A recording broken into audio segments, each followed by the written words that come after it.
The first theory is the Western theory, which is that nature is a machine.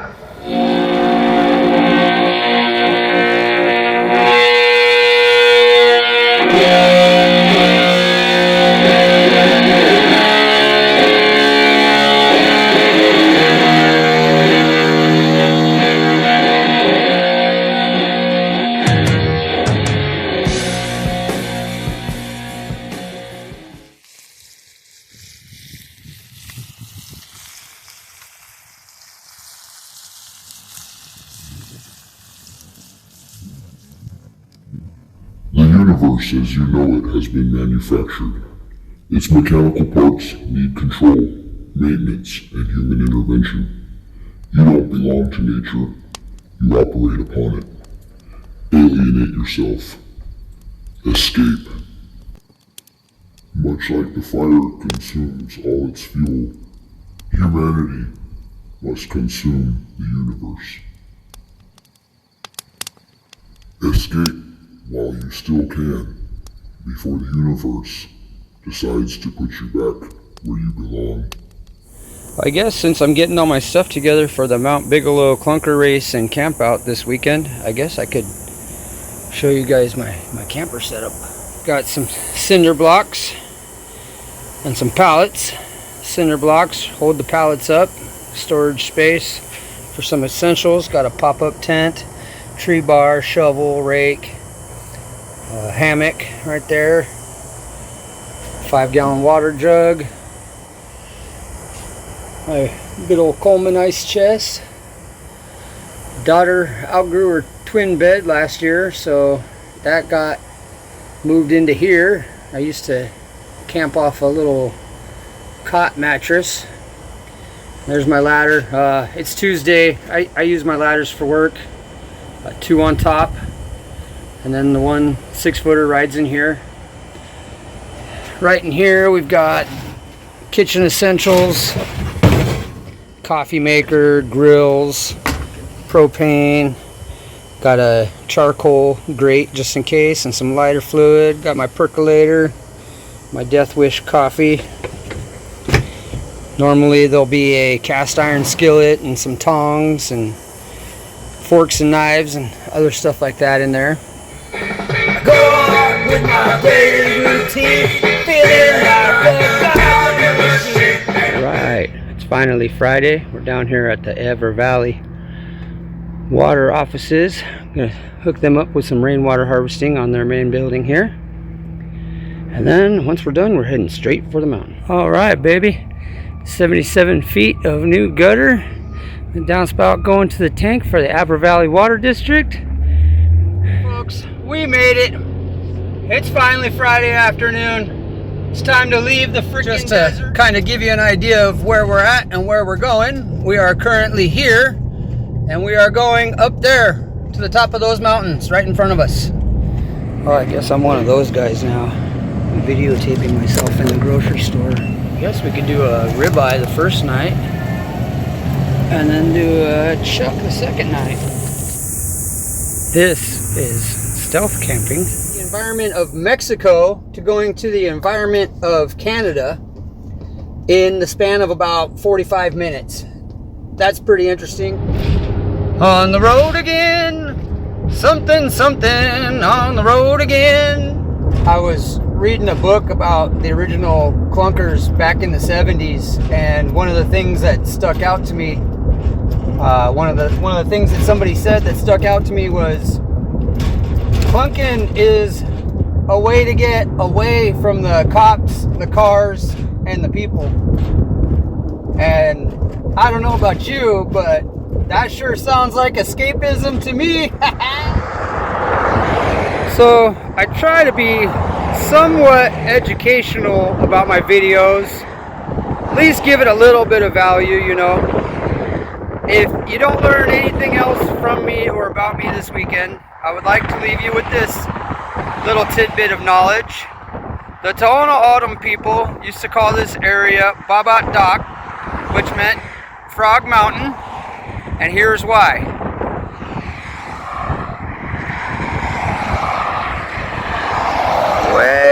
there. You see that peak? You see the frog? There he is. Dang, dude, did you hear all those cars in that last clip?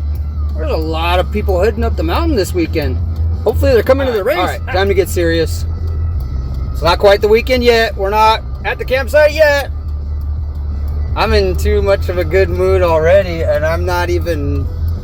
I still got like another hour to go before I'm even at camp. Now leaving Mexico. And one more tip as we get a little higher up the mountain. If you're a smoker like I am, do your best not to smoke while you're driving up and down Catalina Highway, up Mount Lemmon.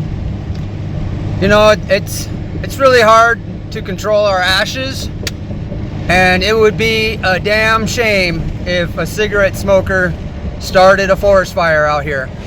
So try not to do that. And now entering Canada. And this is regular camping.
All right, let me show you guys where we're at.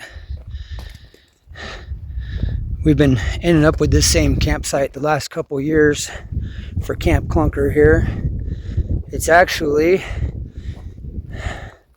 kind of a famous turn. You guys might recognize this area from some of the previous Klunker Race videos.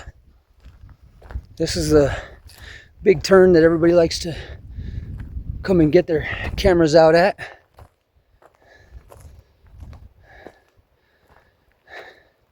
See, does that look familiar? Yeah, you remember that.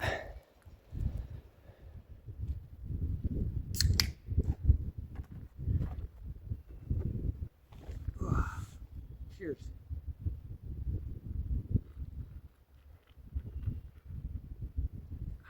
Now, we just gotta sit and wait for any challengers to show up, and when they do, we got to race them to the bottom of the hill. Well, kind of starting to look like we might get some rain up here tonight, but kind of not. What I think I'll do, start getting dinner ready. Wife got me this kick-ass portable gas grill for Father's Day. I'm really excited to try it. We got a ribeye and some jalapeno poppers, bacon wrapped jalapeno poppers to cook on the grill tonight. So we'll go ahead and get that taken care of right now. Alright. Let's try the old fashioned way here.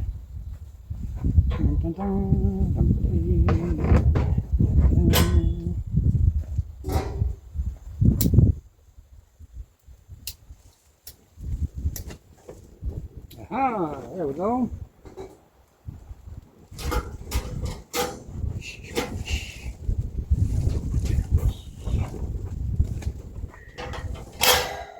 This thing is brand new, I've never used it. So I have no idea what to expect. Hopefully the wind doesn't blow it out.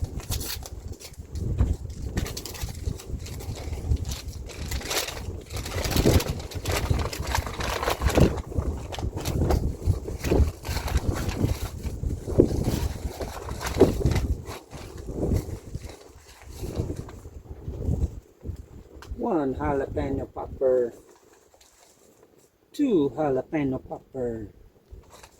3 jalapeno popper. Oh yeah.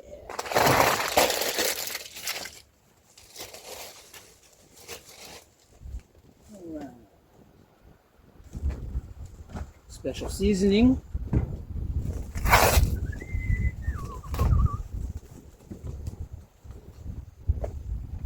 I don't know about you guys, but it seems like to me lately the grocery stores have not had the best selection of ribeyes on offer.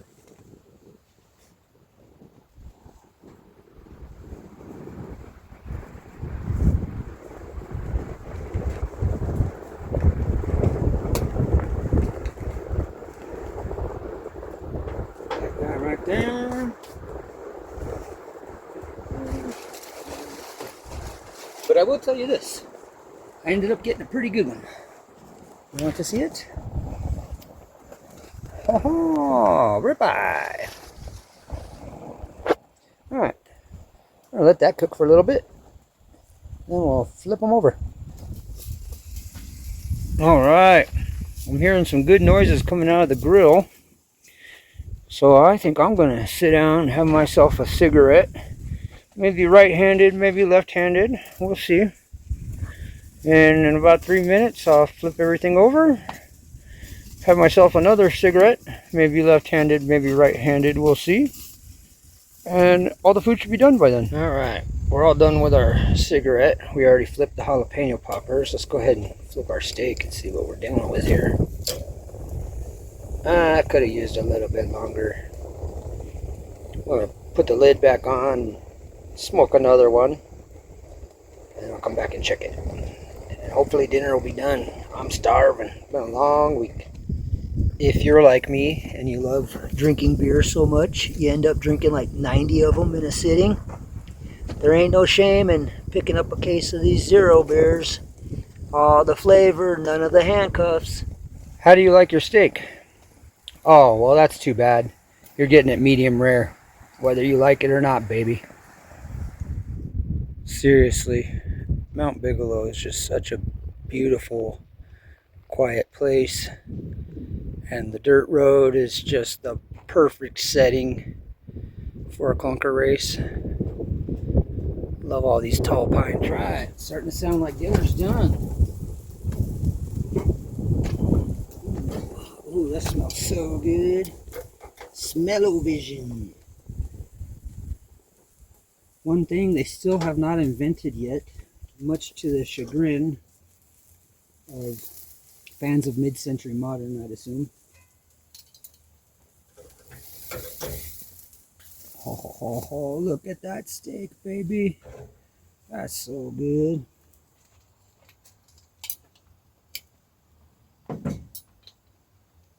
Based on past experience, I know that it is wise to allow these jalapeno poppers a few minutes to cool down. Hey, that bee is hungry. He wants some of that steak. Did you see that? But yeah, you gotta let those things cool off for a little bit before you bite into them. Hot lava. Another tip I got for the smokers is, as you're drinking your cans, you save one, a little bit of moisture in there. Okay, that's gonna be your ashtray. Just save that, put all of your cigarette butts in that can all weekend long. You don't have to worry about starting any fires. And to avoid any mishaps, so you don't accidentally drink the can that has all your cigarette butts in it, just break the tab off. Shove it down in there. Won't be no mistakes that way. Speaking of smokers, you guys realize that we aren't the only people that are allowed to buy lighters at the gas station on our way up to the mountain, right? You could easily purchase one of these and one of these, even if you don't smoke. Build you one of these and light it on fire a hell of a lot easier than trying to use a ferro rod or a bow drill. But y'all aren't ready to hear that yet. What are you, some kind of meat-eating bee? Get out of here, dude. Go pollinate. Alright, now I'm going to show you guys another trick, alright? So what you do is you come over here where your door is at, right? Okay, you open your door up. Make sure it stays open, okay? Kind of check. Kind of look, alright? Look. People on the street are not going to be able to see you taking a piss or taking a shit right there, right? Alright. I'm going to show you what to do, how to do this properly, all right? So you don't make a mess, you don't stink up your camp. People probably like, oh, gross, you're going to poop right on your... No, watch, dude. I got a trick. I'm going to show it to you guys. Just hang on a second. All right. So you remember how I was telling you earlier about stashing stuff underneath the pallets? That's why you use the bricks to raise the pallets up. And you got some essentials like a shovel or a rake, stuff like that. Okay. There's pine needles all over this place, okay? So you're going to gather up a bunch of pine needles and you're going to make a big pile of pine needles right here, okay? That's step one. And if you take a real close look around camp, you might be able to see where there's less pine needles and where there's more pine needles, okay? You see how it's like concentrated, like right here? That's because somebody raked the campsite out and got all the pine needles right there. So now all you got to do is make those into piles and take them and go put them over there. See, I know what's up, dude. You think those are all pine cones? Take a closer look. All right, you starting to smell what I'm putting down? All right, so once you got your pile, you're gonna go put it over by your truck.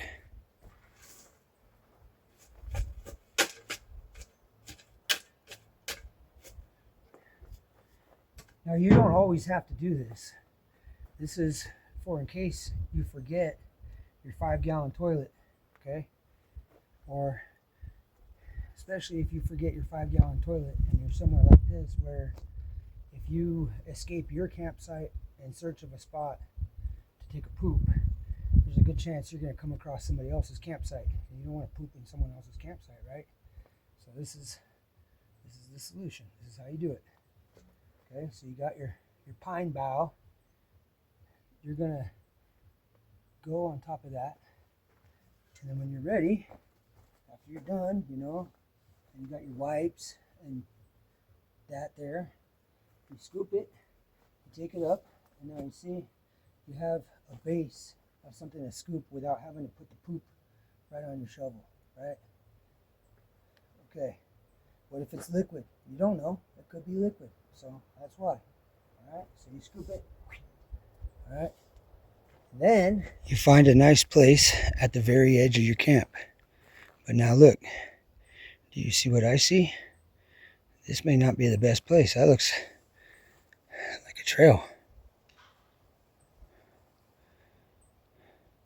It looks like people could be walking past or bicycling past right there. So you don't want to dig a hole right there. But maybe somewhere just a little bit up the hill, you see? Like right there, between those two trees. You might be able to dig a good hole right there. You see? See, come check it out. Oh, look at it. It's got boulders. There's boulders right there. Maybe a little bit further up the hill might be even better. Come scope it out. See what you're dealing with. That looks like a trail too. Alright, fuck it. We're just going to dig our hole right here, okay? And if somebody sees you and asks you what you're doing, you just say, hey man, that's my poop hole. But, you know, it varies greatly depending on context, whether that's an appropriate thing to tell somebody, you know. But I think in this case, it should suffice. All right. And then you just leave your shovel right there. You got your bow. Take your wipes, put them in the door. Bada bing, bada boom. There's your restroom setup. Privacy, baby. You know, whether you know him as Barney Bull Moose or Barney Bull Nose or Barney Bullshit or even the Witch Doctor for that matter. Every year on the last weekend of June, this dude's up here in the same spot up on Mount Bigelow. Just camped out all weekend long, ready to take on all comers. Every year on the last weekend of June, ever since 2017, I've been throwing this race up on Mount Bigelow to escape from Babylon and camp out for the weekend and have fun with my friends. You don't have to have a lot of money. You don't have to have fancy equipment. All you need to ride down the mountain is an old beach cruiser with a coaster brake, knobby tires, you know, make the bike as strong as you can, put some motorcycle handlebars on it if you really want to. Go nuts like they did back in the 70s before they had mountain bikes. They just took regular bikes out, man. They didn't have mountain bikes back then. They just took regular beach cruisers out and skidded down the hills as fast as they could. And that's where mountain biking was born, dude. And what's rad is, like, back in the 70s, these maniacs didn't know what they were doing. They just knew that it was fun. You know, it was like, hey, check this out, man. Get your bike and ride it down the mountain. It's fun. Go as fast as you can. Burn out your coaster brake. Like, the whole goal was just to have fun. You know, like, when your primary focus is just to try and stay alive, hauling ass down a hill, you don't have time to worry about the other stuff. When you were a little kid, your first bike probably had a coaster brake on it. Do you remember how much fun that was doing skids? Imagine having that fun as an adult.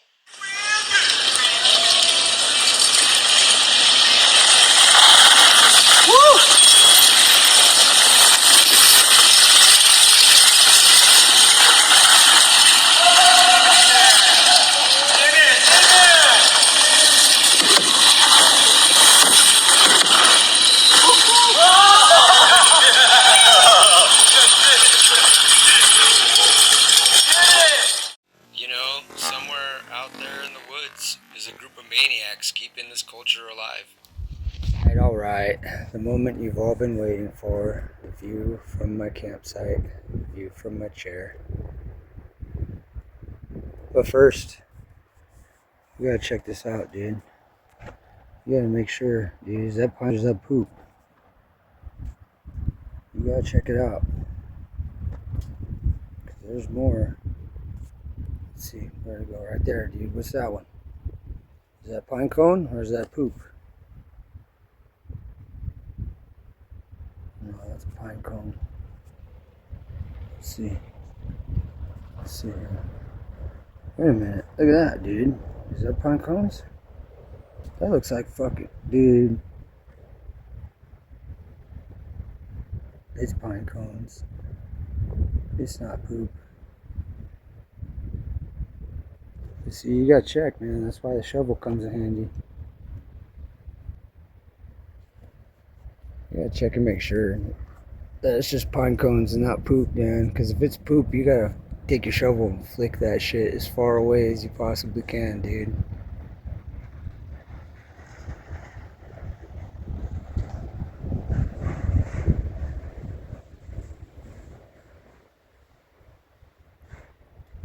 Hell yeah. Not a bad place to spend a Friday night. And then later on tonight, I can use that port right there to power this little dashboard heater I got. Just point this thing at the bed. Bada boom, bada bing.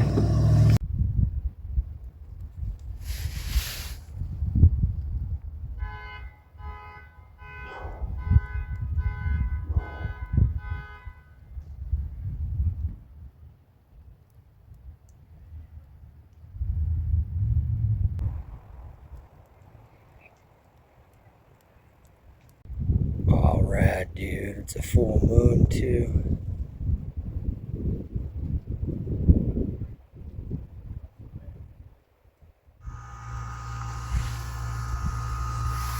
That little thing's freaking loud.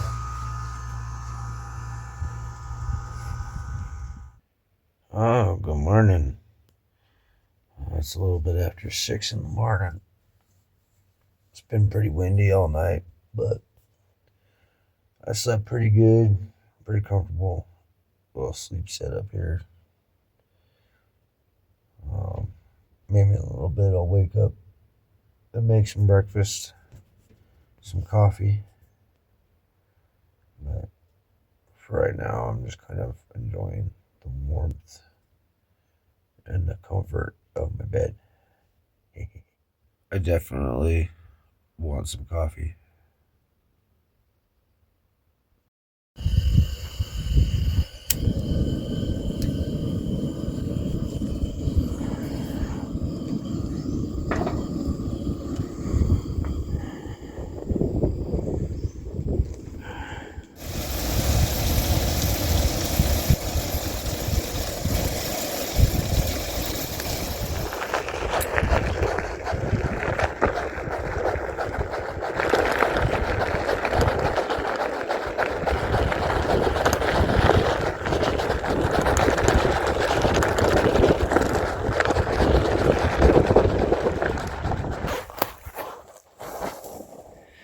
damn, that's a beautiful Spitfire.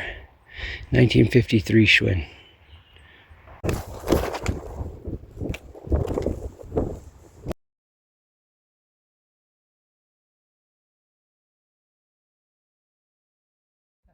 I've never ridden up here before.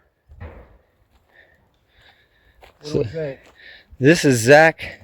Zach, tell us what you brought. Huh? Tell us what you brought. Look at that. Tell us about your bike. Yeah, man. So according to Worksman, I contacted them last week. They think it's early 2000s.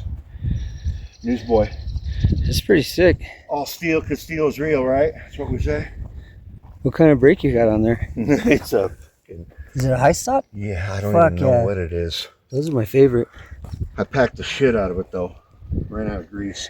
Threw some Rockhawks on here because it had, you know, the Workman cycle. Fuck yeah. Parts, 55 Schwinn. Overhauled the rear hub, just a EV110 Shimano. I think that's what it's called. What kind of grease do you got in there? Some like, I tried some different ones, but like some marine, like trailer grease, like brake grease pretty much.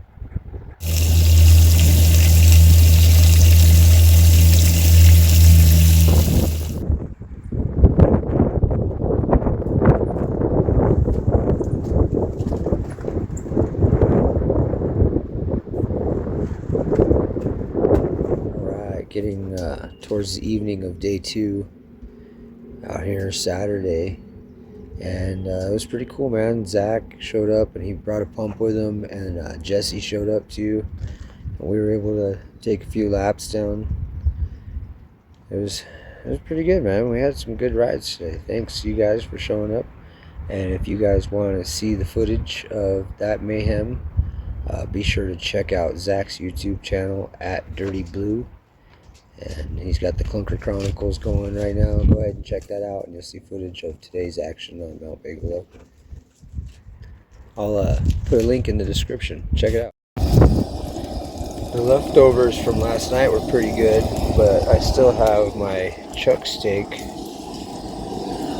And I figured since I cooked the leftovers in the bacon grease, I might as well cook my chuck steak in the bacon grease as well. So we're gonna put a little seasoning in the pan there.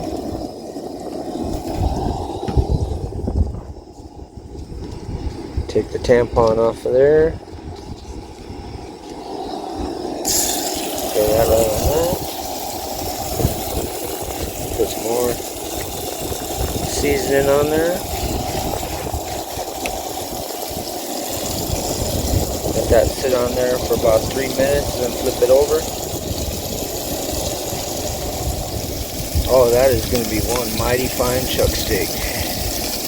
Right, let's tear it open and see what we got here. That's a little warm. Oh, that looks good.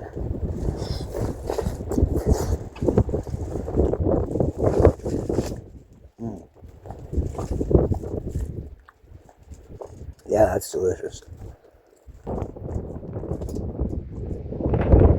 We have stumbled across a Sasquatch village out here in the middle of the forest. You see all their houses littered across the hill.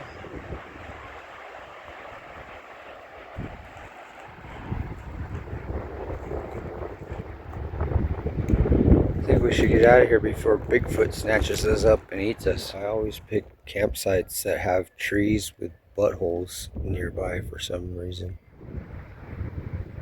See, it's moving. It's fucking Sasquatch over there, dude. Look, it's moving. You see it?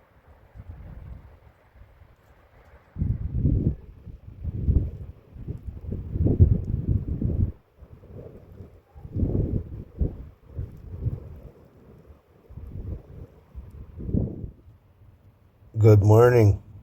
It's day 3. I don't know what time it is. It's probably like 8 o'clock. I slept in. It's Sunday morning. I sleep in on Sundays.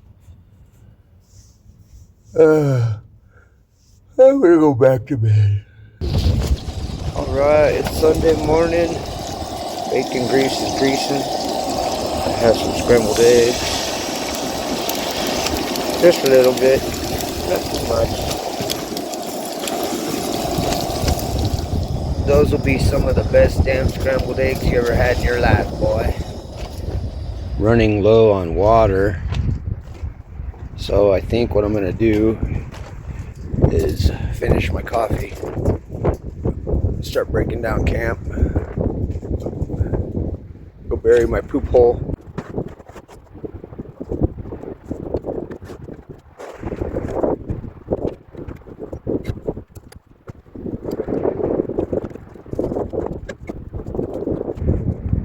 Alright, we got everything packed up in there. Alright folks, we got to spend a couple nights out in the woods. Camp's all broke down and loaded up. We're sitting here getting ready to pull out. And, you know, overall, it's been a great weekend. A great escape, as they might say. And I hope you all take very good care of yourselves and each other. And we'll see you on the next one. Because basically, the way I see it, it's a win-win either way. If a bunch of people show up, then cool, we have a good race. And I actually have to focus on racing and do good racing. If a couple people show up, it's more relaxed. We get to have a nice, you know, a session. We get to enjoy riding bikes together. There's not so much competition, I guess, so to say. And if nobody shows up, I've got the whole mountain to myself. So like I said, man, either way, it doesn't matter. I'm out there, I'm having a good time. So if you want to come out to the Mount Bigelow Klunker Race and camp out with us, you know, show up Mount Bigelow on the last weekend of June. We'll be up there.